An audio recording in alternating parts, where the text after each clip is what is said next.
Hello and welcome to the Women of Power Hour today. My name is Laura and I'm just feeling so excited and blessed to be here, to be sharing with you and to open up the conversation today about money. Reverend Rasheryl MCcreary, who is here waiting in the wings, is coming on to the show today, and she's going to talk about her new workshop that's coming out. It's a 5-part workshop that's really about how we can look at money and see money in a different way and bring money into our lives, into our experience, and love money. Reverend Rasheryl, if you're there, I'm really excited for you to come on and be with us. I'm going to read out your bio. Welcome to Women of Power. It's so great that you're here.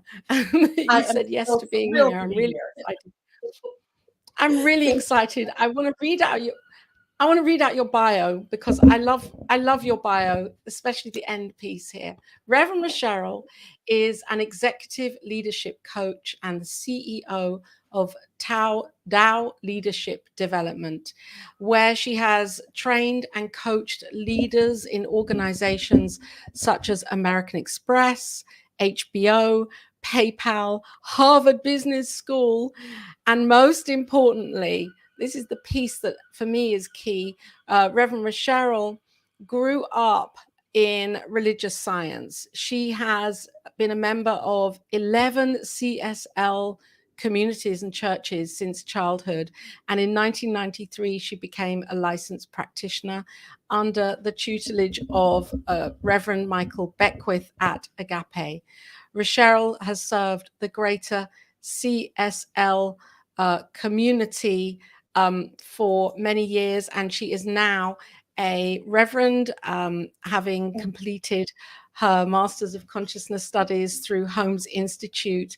And Reverend Rasheryl is absolutely amazing. I've known you for a couple of years and just really connected with you more recently and more deeply. And I just feel so grateful that we've met and that our paths have crossed and that you're doing such immense work in the world and really opening up the conversation about money. Yes. Yes. Thank you. Thank you so This is much, first of all, for having me, Laura. Thrilled to be here. Cheryl. So what is it about money? What is the piece that you believe is that we can tap into and understand more about money so that it's not such a kind of mystery topic or a topic where we're so emotionally charged about money. The conversation about money, it tends to go out of whack sometimes, doesn't it? Yes, it does. It actually is such a taboo topic, right? Folks would talk more easily about their sex lives. I mean, intimate details about their sex lives, and then money. It's like everything's, nobody wants to talk about that. And particularly what I've seen in our communities is in our spiritual communities, and I suffer from this myself, of really somehow buying into this idea that being spiritual doesn't somehow cannot coexist with having lots of money, right? Or that maybe somehow you're more spiritual if you don't have enough money, or if you're suffering, or if things are really low priced, and you're thinking in those kinds of ways, that somehow that is it's more spiritual to think about prosperity and abundance, but not to talk about money. So I want to talk about money. Oh, let's talk about money. Let's talk about money, baby. Let's do it. It's like, I love it. I love the conversation around money. I feel it's such an empowering conversation, because the more that we can talk about it, the more we can brush away this idea that money isn't spiritual, and that we're not being spiritual if we are charging for our services, or if we're living a life that feels really good and where there's a constant flow. What do you think is one of the main belief systems around what is the block around why we would have this and especially for women, what do you think it is that keeps us in a place of like a holding pattern of maybe not being able to break through Yes. sometimes to that financial freedom piece? Yes. So, I think fundamentally, like for women who are spiritual seekers, spiritual practitioners, ministers, I think that the biggest block for anyone actually is believing that money is separate from God, right? So there's this inherent separation in how we think about money, how we act about money, how we behave, we believe, the stories we create, and then the actions we take related to it, right? So once if there is, if money is separate from God, then that fundamentally is out of order with our spiritual principles and philosophy, which says God is all there is, and that that God is source, and God's substance expresses itself in unique and individual ways as all things, right? And so if that's true, that has to be the truth about money too, is that it is, as Ernest Holmes says, money a spiritual idea. It is a spiritual idea. It is an energy that expresses as a form that we've all agreed on this plane. We've agreed that this is a medium of exchange, and this imparts value to certain goods and services and people, so that we can transact or exchange things, right? And so we've all made an agreement to that. I mean, years, hundreds of years ago, thousands of years ago, there are other mediums of exchange. Maybe it's shells or beads or whatever, right? So we've decided this piece of paper that we print in our different and various countries, or the coins that we have, this money is the medium of exchange that will denote value and that will allow us to exchange goods and services with each other. And it is a spiritual idea, and it is a manifestation of the divine. It is an energy that back of the dollar, back of the coin, is abundance. Back of that is the spiritual principle of abundance that is infinite, and always flowing to areas and spaces that are receptive to it, right? And so I think that what happens for women, which is why I love the title of the show, I think that what happens is, particularly for women, but I see it for everybody, there's also power. Money is also power. And a lot of people, even very spiritual people, will dance around their power to stand in their truth, to stand in the knowing of their true identity, which is I'm made in the image and likeness and out of pure spirit, right? To stand in my true identity and call forth that which I need. And so that's a very powerful act, and that's a very powerful consciousness.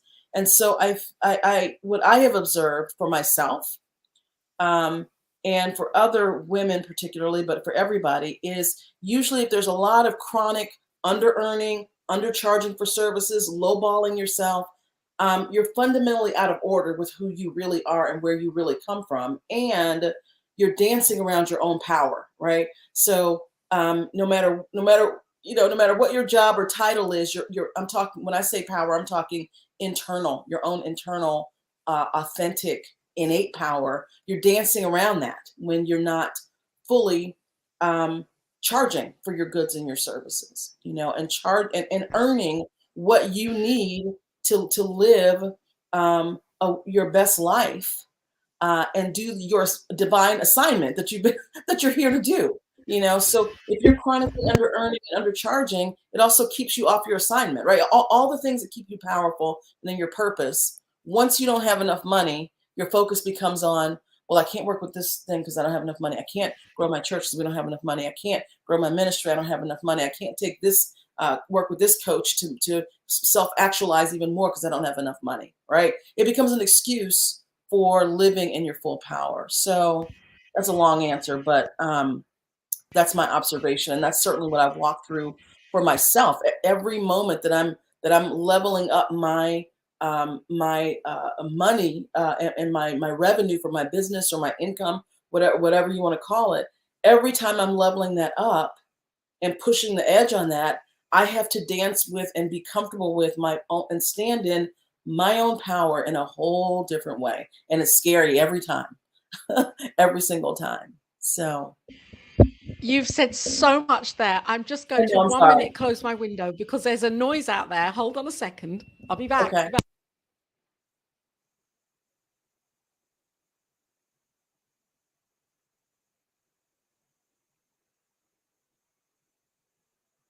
I'm back. It's 10 past the evening and somebody's decided to drill outside in the No problem. courtyard there. Anyway, it's all good. Bonnie, welcome here. Welcome to Women of Power. And it's great that you're here joining us. And thank you for your comments. Such a timely conversation.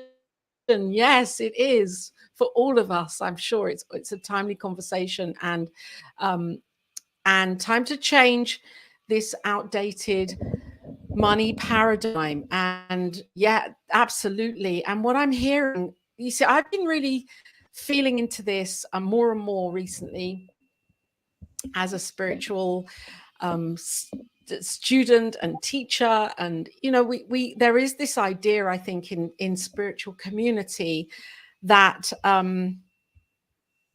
that even if we're charging too much, that we're kind of letting down an idea, a bigger idea of the community. It's almost like there's a daring here. There's a daring piece to stand up and stand in our own value and say, years that I have taken, the time that I have taken, the time that we've all taken to study and to learn and to grow and to expand, and the money that it has, that we've handed over to be able to study in this way, thousands and thousands of dollars for many people, doing courses and all sorts of things to up level and upgrade. And so as a teacher, I think we as teachers, we're being called to stand in our value and say it's okay to charge, because as we uplift and upgrade our own and the knowing of our own value, we're actually shifting that paradigm and telling others they can do so too. Yes. And giving that permission. Yes, And that doesn't absolutely. mean that do you agree? Oh, yeah. And it doesn't mean that we're not of service to many people in different ways, giving value in different ways, and also honoring that higher level and higher end and the capacity that it takes to actually be of service in this way. I'm sure you've really in that in those situations as an executive leadership coach where you're being demanded of, you have to really give high quality value and be there fully for companies like PayPal and American Express. You have to show up, don't you? Oh, absolutely. Fully. Absolutely. And one thing I'll say about value, and this is one of the things I work with with my clients, and particularly with women, I see this more, is this idea of we can't attach our value to external things, right? So when we're doing evaluation of ourselves or thinking about our own value, which money certainly, one of the things that money represents is value. It's how we assign a value to something. And the world assigns value based on external things, right? So for women, how you look, what the shape of your body is, how pretty you are, is your hair blonde, there are all these external things that the world decides. Particularly for women, we're socialized a little bit more around that. For men, it can be around their possessions or their job or that kind of thing. And I'm speaking in general terms here.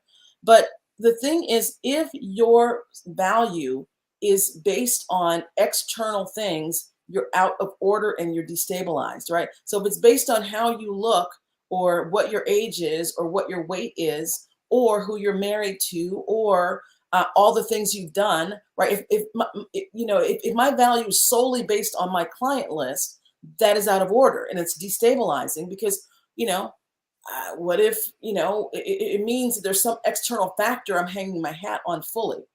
And I think value has to start within yourself. You're valuable because you're created out of the all that is. That's it. Just you being created says you're valuable because God does not make mistakes. God didn't go, well, I think I made all this other great stuff, and then I'm just gonna make Rasheryl, you know, and she's my bargain basement. No, that's not it. Spirit, spirit wanted to express his Laura, and that is valuable. Whether Laura ever opens her mouth or does anything or does nothing, you're still as valuable, right? So to me, that's the starting point: is that your value is based on the fact that of you're made out of the all that is, the all intelligent.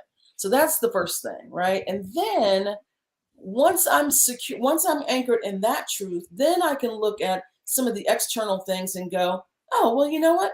I did teach, I did teach executive presence at Harvard Business School in their executive education program from 2004 to 2014, off and on. So yeah, there's a value in that is going to be baked into, and on all of the other clients I've worked with, that is going to be baked into how I'm charging for my services, right? And how I'm going to charge for the things that I offer, because that's a value. But my value is not based on that stuff first, right? And so I Right. think that's the thing that we have to get to is you deserve an abundant livelihood. If you are a practitioner and you want to make six figures as a practitioner, or a good healthy five figures as a practitioner, it doesn't, you just, that is your divine birthright to do that work. And it's not about, then after you get that your divine birthright, then it's like, well, yeah, I did these years of study, or I walked through and healed some of my own wounds that I can now help other people do the same thing, right? And so Yes. you don't have to make excuses for why, or provide proof for why we're why we charge a certain thing, or why we should generate a certain amount of revenue. We don't have to provide proof of that. We stand in that, and then the people show up who recognize that and go, oh, well, yeah, Yes. here's how much I'm going to pay you, or here's our budget, or whatever it is.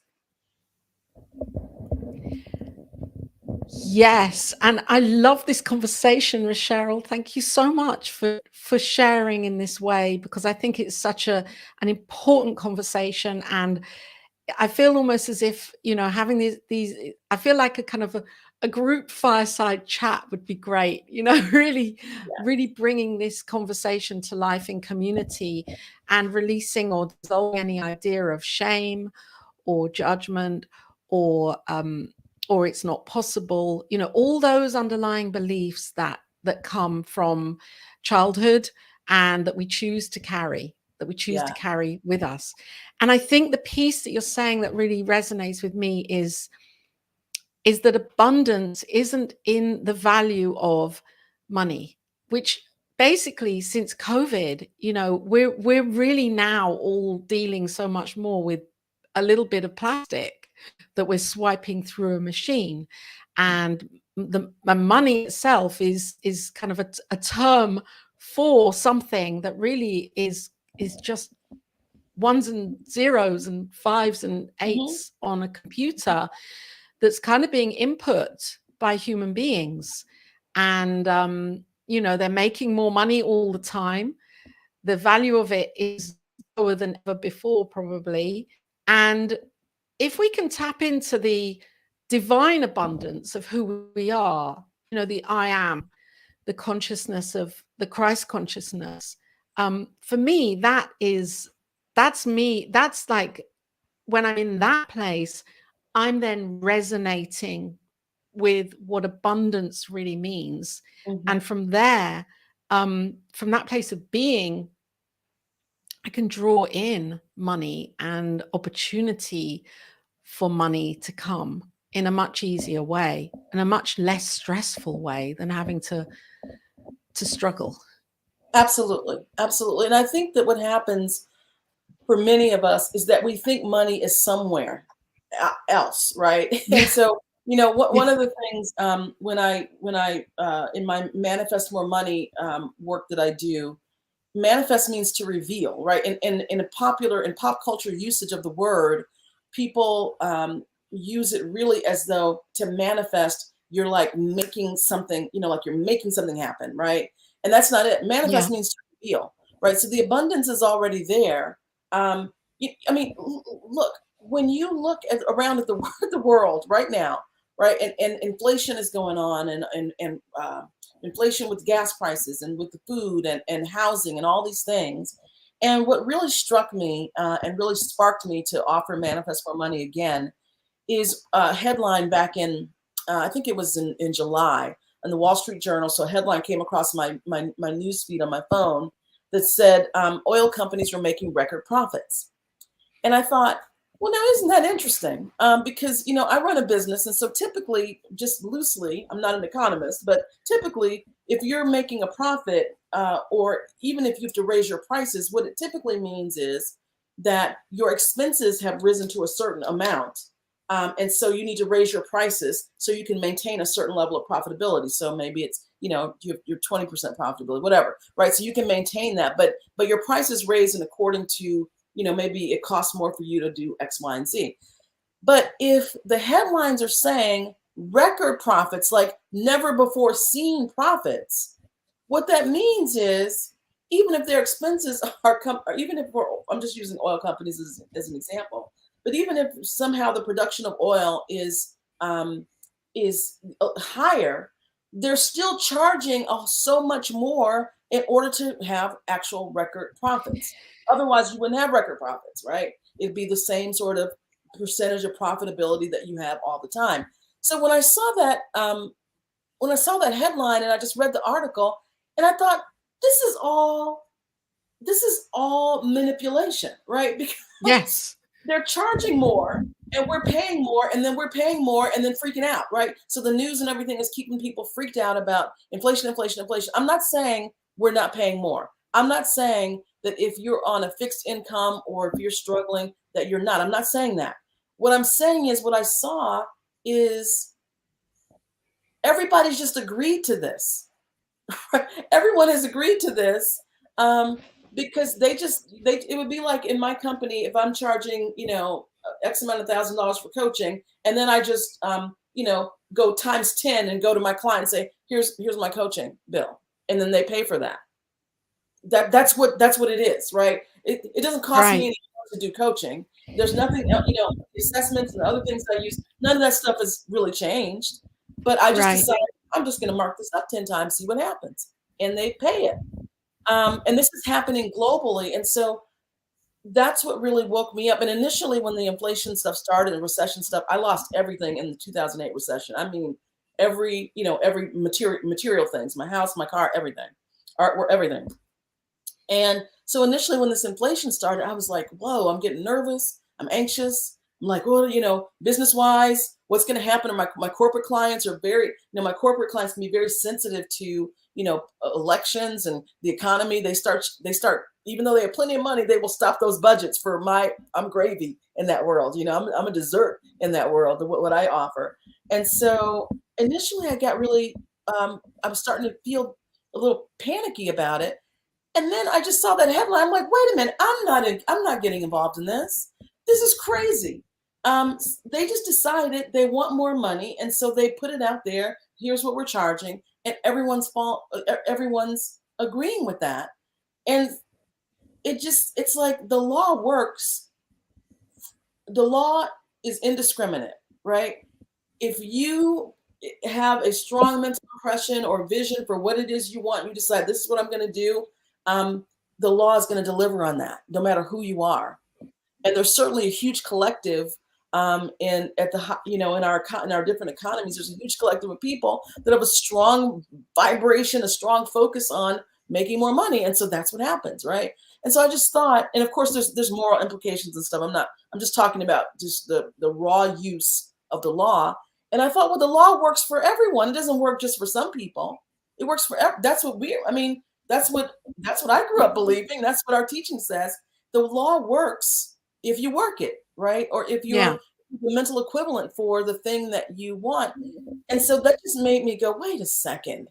That we live in an infinite universe. We infinite abundant universe, and we have the tools. We know this stuff. And so let's use it for our own individual use to realize, you know what, we can actually reveal more money. We can heal our relationship with it. We can reveal more money if we do the work that we as practitioners tell our clients to do in their lives, if we do that work, then our churches will have the money, right?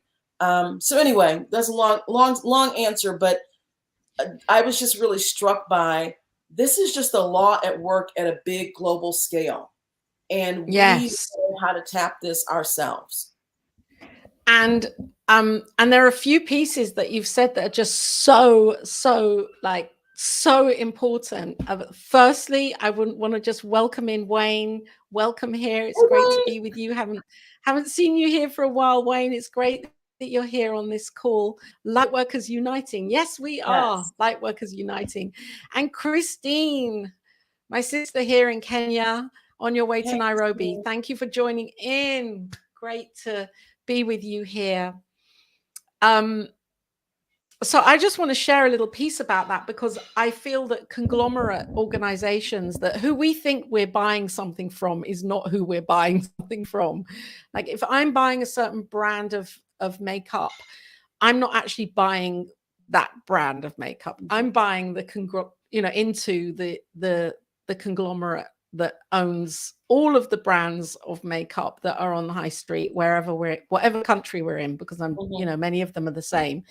And the same with clothing, and the same with food, probably, and medication. I mean, we're buying from the bigger body of these conglomerate companies that set their own rates and prices, and decide what to pay for workers, to create those products. And that's the scary part for me, what they're choosing to, the level of wage they're using to pay, and how that's coming about.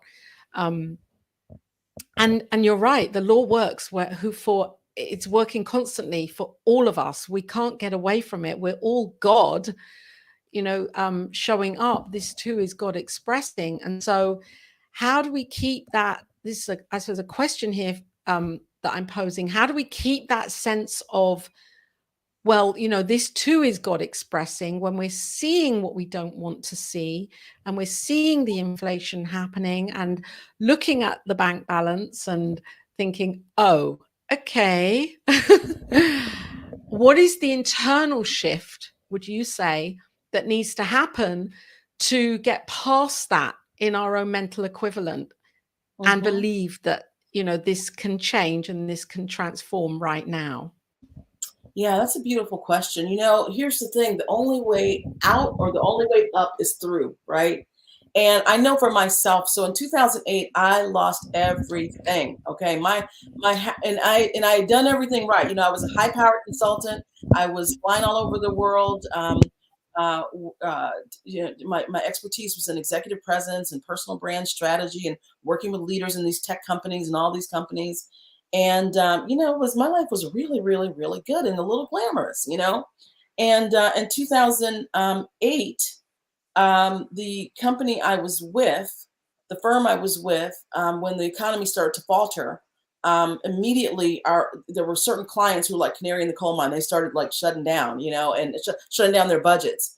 And long story short, over a couple of years, by 2010, I had no savings. I had nothing. I bought the smallest house in the best neighborhood. Lived well, but lived below my means. And within 2 years, everything was just because the consulting firm I was with went under temporarily. So there was no work, and so everything was gone. So I lost my house, I lost my car, and just literally had it was like college kid time, and I had to move cross country and start over again. My mom was in Santa Cruz. So I moved, and thank God I had a place to land. So this is not, it could have been a whole lot worse, right? And there are people who certainly had a very different experience. Thank God I had a soft place to land. So I was able to get to my mom's house, but I had nothing. I had to start over, and when I was at the bottom, it was really devastating. It was a devastating time. Even though I'd grown up in this teaching, it still was difficult to lose everything. Even though I knew intellectually what was happening, and I wasn't shooting all over myself or beating myself up, but I knew okay, this is an opportunity for transformation, right? This is the path of the phoenix right here, right? Everything's being burned down, something new is happening, but it does not feel good at all. I was devastated. I mean, emotionally devastated. And even in that, I kept my spiritual practice, right? And I kept knowing that, that back of all of this appearance, God is. And I just stood in that through some really, really tough times. And, times where my bank account, where I literally had like nothing in my bank account. And it's been such a long time since I had that experience, and also it was really weird. I always get offered jobs, I get offered jobs all the time. And when I was at my bottom, I started applying for jobs. I could not get a job. Like I could, all the executive coaching, learning and development, all the companies were laying all those people off. They weren't hiring for those roles at all. They were outsourcing it. And so, I was just in close contact with spirit. So I will say that first, that I was in close contact with spirit, meaning I was doing my meditation work. I was feeling my feelings. I was doing my prayer work. I was journaling. I took, my mom is a minister, and she was teaching the 4T Prosperity Program at CSL Santa Cruz. And I took that class like, like 3 or 4 times, So I was doing everything I could do to get myself anchored in source and to really feel it and sense it, right? So I did 4T Prosperity, went through that program, and then I got a couple of clients. It came to me to start my own business, and I got a couple of clients, and so little by little things began to come back. But I was meditating, I was praying, I was journaling, I was in a mastermind group. I started another mastermind group. I took that 4T Prosperity class. I went to church, and what's interesting is in my social circle. So I have friends all over. I've lived all over the country, so I have friends everywhere. None of my friends were impacted by the recession. Like they were doing fine. Their husbands were doing fine. Like everybody was fine. And so I knew there was something in this for me, that I had to walk through this, because I had this very brilliant, beautiful life, and then like nothing. And so I knew there was something in me that needed to heal about money, about my power, my ability to generate revenue. So I started my own company, and I worked with the consulting firm for a little bit, and I did both for a moment. But the way out of that was through, and I'm just going to be honest, it wasn't easy. Um, I felt like I was on my belly trying to get to my knees, right? But I just kept going, and I kept going, and I kept doing the spiritual work, and I kept doing the spiritual work. And then and I would say probably from 2008 to 10 was when things were sort of depressing, right? And I think what happened looking back is, as things were depressing, I got more anchored in the experience I was having versus the truth, right? So I was following that Right. downward path and seeing, now I'm losing this. Now this is losing. This company's not coming back. Right. Like I was there. Um, Now I can see that more clearly, right? And to build back up, I had to get really, really anchored in the truth of who I am and whose I am, and how immediate God is to respond, how immediate that prosperity, that money, how immediate it is. It is closer than a heartbeat, than a thought. But you have Yeah. to cultivate that relationship. And so that for someone who might be in that situation now, I'm not going to tell you it's easy. This is not hocus pocus, wave a magic wand. Like some people may have that experience. That was not my experience. You have got to, right now, wherever you are, start cultivating your relationship with the divine that provides everything, with source, an intimate relationship. And if you are, take your focus away from what's happening to the degree that you can. And it's like working out, right? You just got to keep bringing your attention back to source. Um, and then surround yourself, saturate yourself in the things that are going to help you move up. Take classes, work, call a practitioner, go to church, get online. Now, YouTube, oh my God, you can watch all the stuff on Oh, YouTube. Neville yeah. Goddard, all this stuff, You right? don't have to move. You don't have to move, and you don't need money, you know? Yeah. And so that's what I would say. Saturate yourself in this stuff. And I will tell you, from the time I got to Santa Cruz, which I think I got there like around September. And all the stuff I'm telling you, I did. And then I would say I think it was like April, by March, actually, I ended up getting a corporate client from somebody who remembered me from some work I had done years before. And I got 2 other clients, and that started my business. And so I was Wow. able to, within a year, to like be in business and then build things back up. But it was like I had to go to the depths. I had to really Yes. look at what do I believe here? Like really, like what do I really believe about this? Because it's one thing to say it, it's another thing like Yes. what do I really, really To believe know about? it. To know it, embody it, right? So that's what I would say to Totally. someone, if you're struggling out there, you just know it's not going to be fun, but you will be so rewarded in the end, or not in the end, you'll be so rewarded as you move out of that journey, because God is going to make a way, right? If you're open and receptive to spirit and understanding source, a way is going to be made. Things happen, Oh, crazy things that seem crazy just yeah. happen. So It's that's been my wow. Thank you so much for sharing and for inspiring me and the viewers and listeners right now. Welcome everybody here. This is so great. This conversation. It's like this is a 2-hour show today. I have a we lot don't to have say 2 about hours. this. Yeah, we do. Wayne, you are so right. Maslow's hierarchy of Hierarchy of needs. Get to needs. your body in one moment, because no, 2 years ago, in the midst of COVID, in the midst of my ministerial studies, I was in that place and Mhm, I did not have a soft space to land. I was living in a homeless shelter in a mhm, tiny room with my partner. And it was mhm. very, very like, this is a real test for me. Do I believe that God loves me? Do I Yeah. believe that God loves me? And I think you're so right. We go through these things so that we can go through them. We go through Mhm, them so that we can go through them and find our own way through them. mhm. And it takes courage, and we're being asked to look deeply within. And I'm being asked to look deeply within about what I believe about money and me and God and the whole financial piece. Yes. So these things happen for us, don't they? So that we can grow and we can know Yeah. we can get through this. Yeah. And I Well, want to and Laura, honor Bonnie here. Oh, sorry. I was just going to say it's what you said earlier, and it points to what Bonnie is saying here, but it touches on what you Yeah, said earlier, which is when we do our work and we go through our journey, um, and we're able to rise up, right? We become a place and space for other people to do that, right? So that's I it.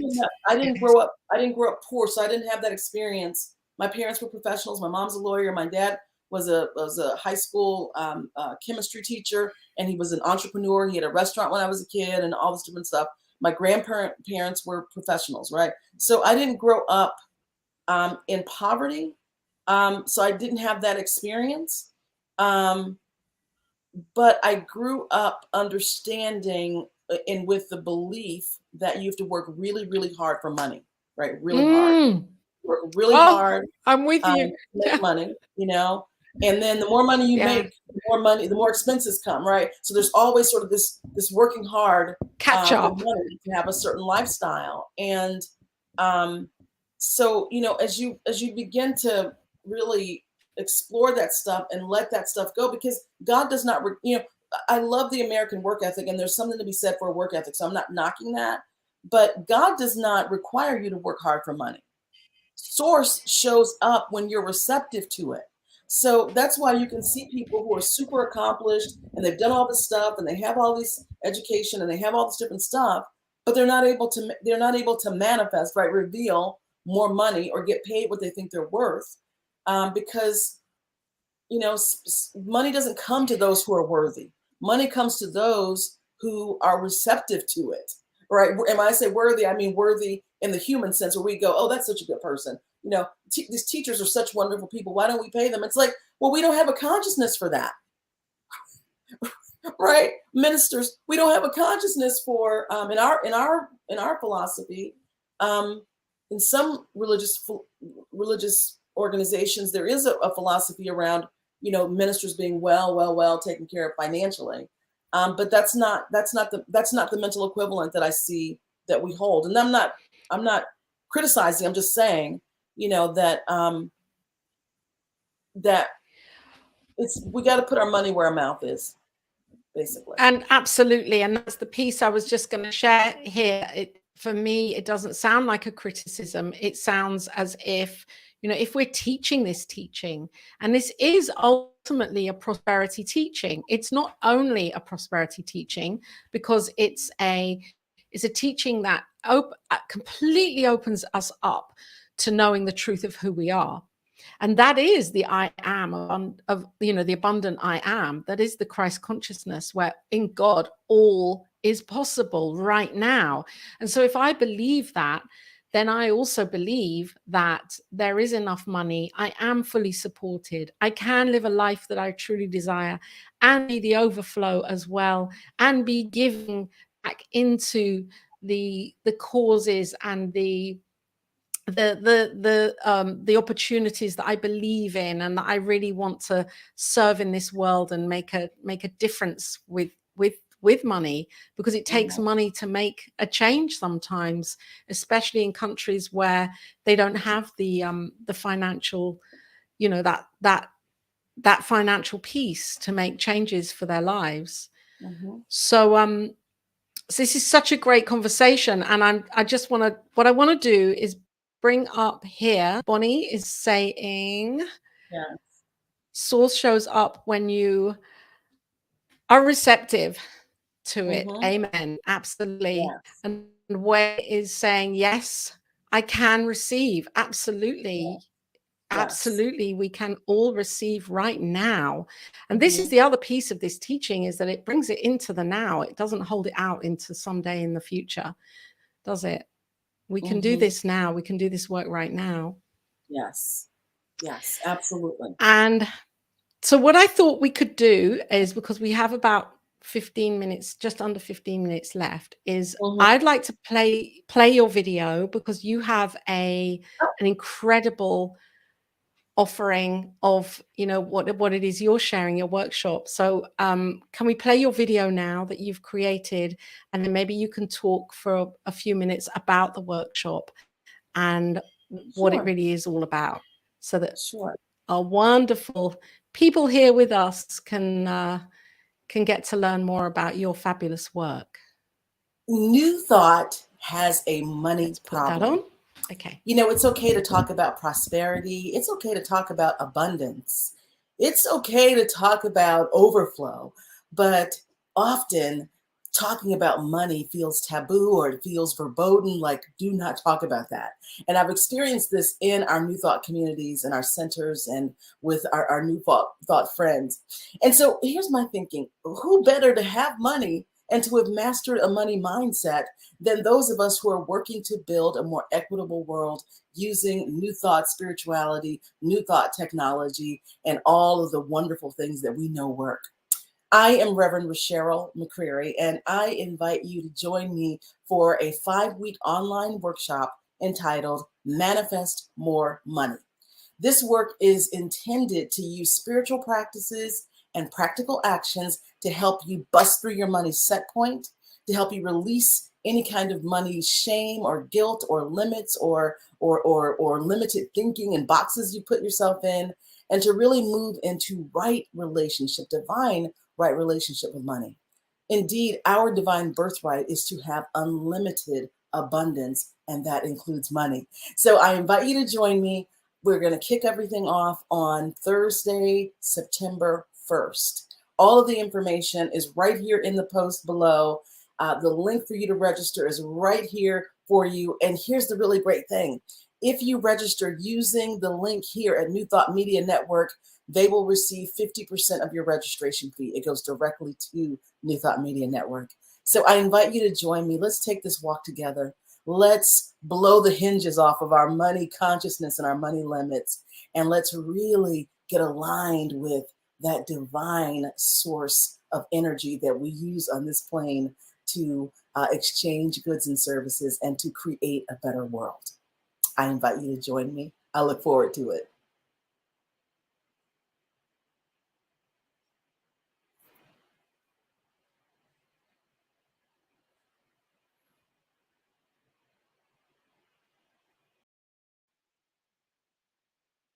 So exciting. So exciting. Yes, great.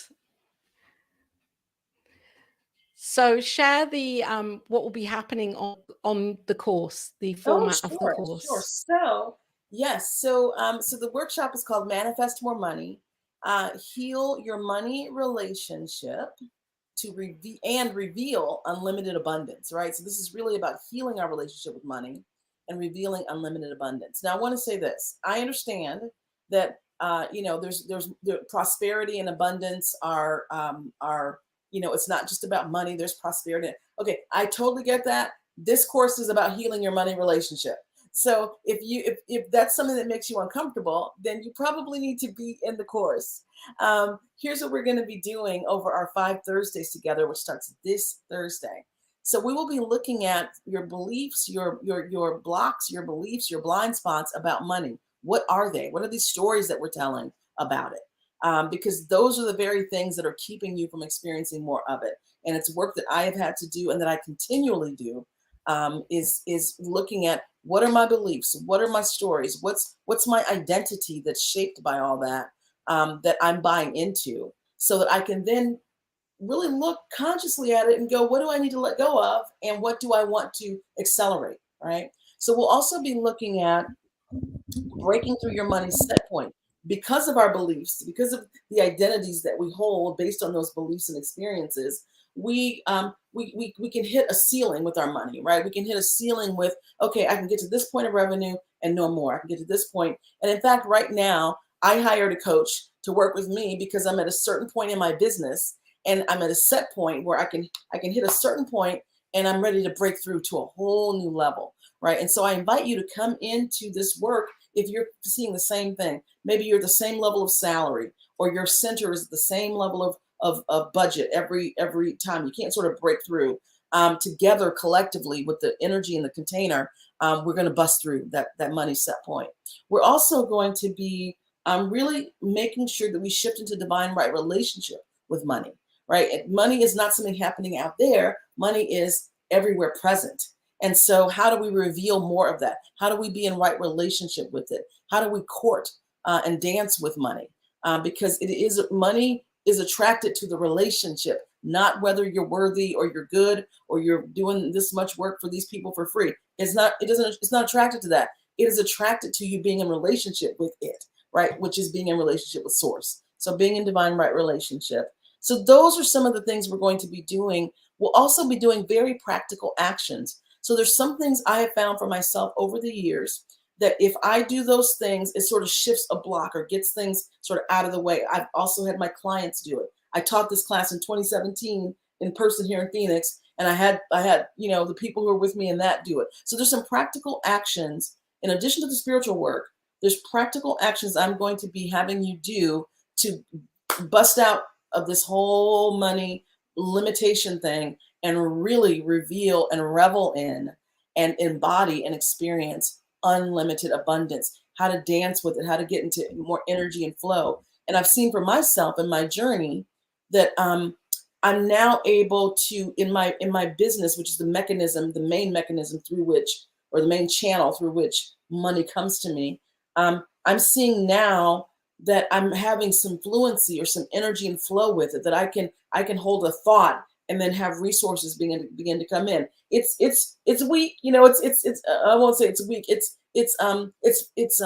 new. It's fledgling, but I'm seeing, oh, okay, wait a second. Whoa, I just had this thought and now I'm seeing opportunity, right? And so it's a really fun dance. It's a really fun dance. And so I want us to begin, to the degree that we can, to enter into that playfulness and that energy and flow if in the next 5 weeks. So that's the work we'll be doing together. We're on Zoom. And folks have asked me, is it going to be recorded? I will record my lesson, But if I'm doing some hot seat coaching or working with people, unless they give permission, I won't record that because I didn't set it up to do it that way this time. But you want to be there. You want to be there in person. We got a container now of about 35 people, and we're going to blow the hinges. I'm telling you, I feel it. People are emailing me. They're excited. I'm excited. I can't wait. And we're going to blow the hinges off of our money consciousness and really be in a whole new world. So if this sounds like work you want to do, join me for Manifest More Money. And I think maybe the link is going to be in the chat, or you'll put the link there. The investment is $149, which is a very small investment for shifting your money consciousness forever, right? Forever. So if you want to do that work, you want to journey with me, I invite you to do it. We're going to have a blast. I love this work, and I would love for you to join me on Thursday. Fantastic. Oh, yes, the link is definitely down below for everybody that is watching on YouTube and Facebook. Then you can just access by just clicking on the link. I've put that in there.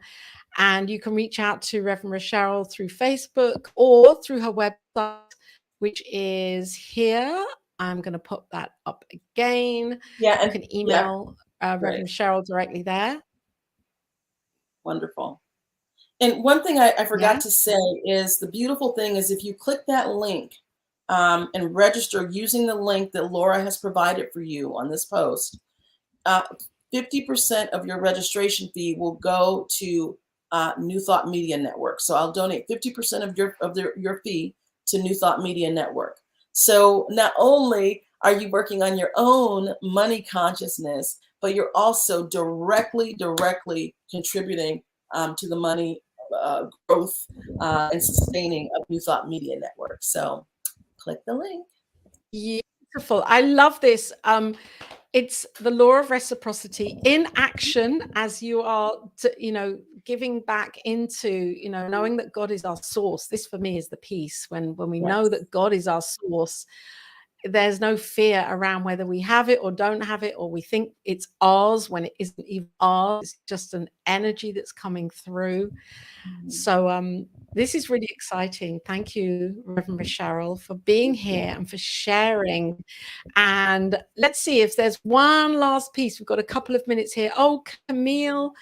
Hi, how are you, Camille? Great. Camille is a wonderful marketing expert and friend of mine. So great to see you here, Camille. Good to be here with you. Hey, Camille. And share your last kind of hot tip.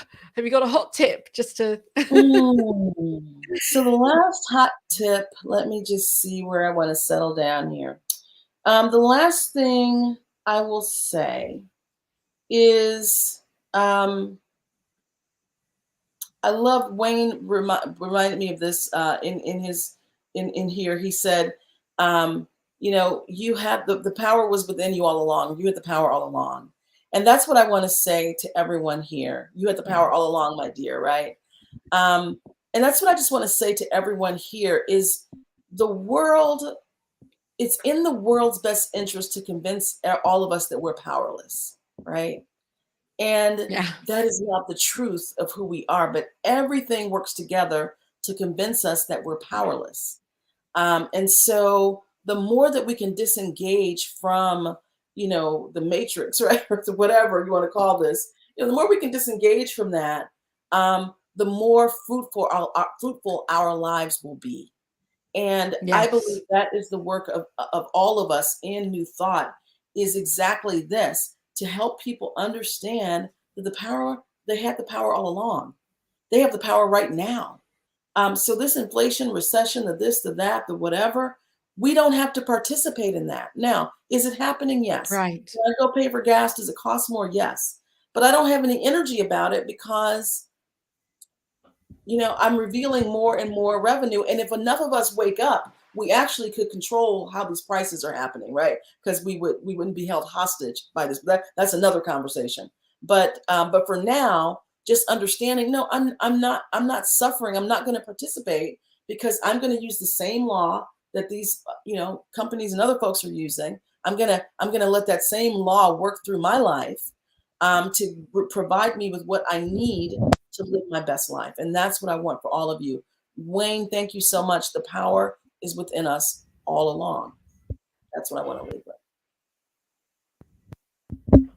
That's fantastic. That is so beautiful. And it's amazing that you're here and sharing. And thank you so much, Reverend Rasheryl, for all that you're doing and for the exciting workshop and for being here on the Women of Power Hour.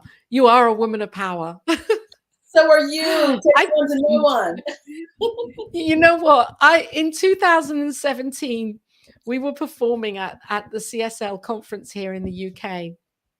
And Reverend Edwin Gaines was she was the main speaker, and she got up on the stage and she said, "I am Reverend Edwin Gaines and I am a woman of power."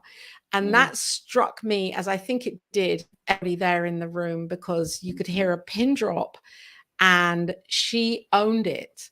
And I thought to myself at the time, yes, this is an example for all of us, for each of us to stand in that power, that same power that Wayne is talking about here, that you've just talked about, that we are all this power. And Reverend Edwin Gaines is an incredible example of this, and with the work that she's doing around prosperity and has done for years and years. And so I'm excited that you've been here, and I'm looking forward to you coming back, Reverend Rasheryl, and sharing again on money. Thank you so much.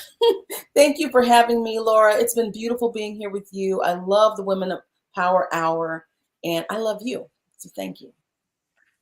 Oh, and I love you too. And I love everybody that's here and watching at whatever point, whether you've been here live or at any point that you see this in the future. You've got all the information here you need to make a shift within your consciousness, within your knowing of the I am abundance that you already are. And stay tuned in here with the network, because in 3 minutes time, we will be leaving here in a moment. And in 3 minutes time, we have a great broadcast coming up with Reverend Robert, Reverend Elzia, and one of my most treasured spiritual teachers, Reverend Dr. Ruth Miller, who's going to be talking about the future of New Thought. That's in about 2.5 minutes here on New Thought Media Network. So it's worth staying right here, right where you are, and you'll catch that. If you're on YouTube, like and subscribe, or Facebook, and know that this network is doing incredible things in the world. And it's with those from Rasheryl who come in and pop in really magnanimously and share that the network is doing the work to keep us in that knowing of the truth of who we are as love. Yes. That is it for today. Thank you, Reverend Rasheryl MCcreary. And we'll be back here next week. Bye for now, everybody. I'm going to put the banner back up. I always get this right. Yes, I always get this right. Actually, we'll leave with your banner there.